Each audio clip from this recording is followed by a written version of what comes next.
Dearest Carmilla, since you will not permit an attendant to sleep in your room, my father arranges for a servant to sleep outside your door, so that there will be no more sleepwalking. Madame brings me to the library, where the grave little doctor, with white hair and spectacles, is waiting. For me. He becomes even more grave as I tell my story. Then he leans against the wall, looking at me with great interest and a little horror. He sends for my father, who jokes with him and wishes to be told that he is worrying over nothing. He loses his smile when he sees the doctor's face, and they move away to talk in private.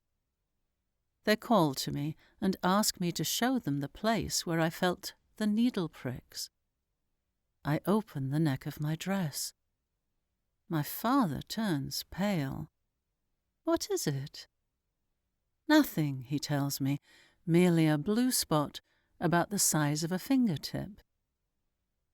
The doctor tells me I may yet be well, asks me about the feelings of strangulation, of swimming in a cold stream.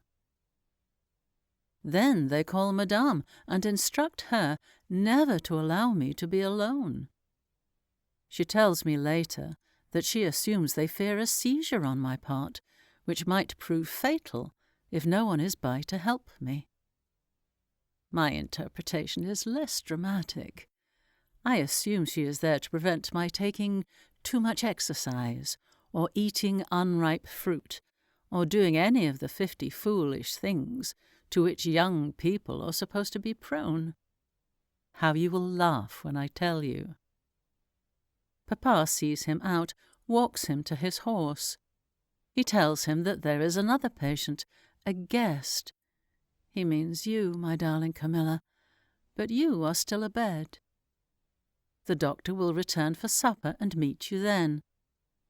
As he rides away, the post arrives. One letter is from General Spielsdorf. He is coming to us soon, but cannot be sure when. But, I ask my father, does the doctor think me very ill? Do tell me, Papa, what does he think is the matter with me? Then, with more irritation than I ever remember him to have displayed before, he tells me not to plague him with questions. Seeing that I am wounded, I suppose, he kisses me, tells me that I shall soon know all, and that I am not to trouble my head about it. He leaves me, but soon returns and tells me that we are going to Karnstein. The carriage will be ready at 12, and I and Madame will accompany him. He is going to see the priest who lives near those picturesque grounds. Since you, Carmilla, have never seen them, you are to follow with Mademoiselle when you come down, and bring with you a picnic for us to share in the castle grounds. At 12 o'clock we pass the drawbridge, turn to the right, and follow the road over the steep Gothic bridge, westward, to reach the deserted village and ruined castle of Karnstein.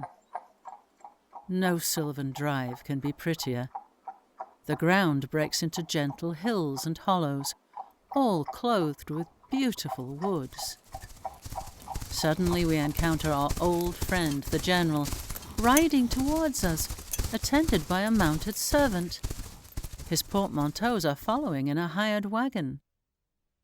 He dismounts as we pull up, readily accepts the vacant seat in the carriage, and sends his horse on with his servant to the Schloss.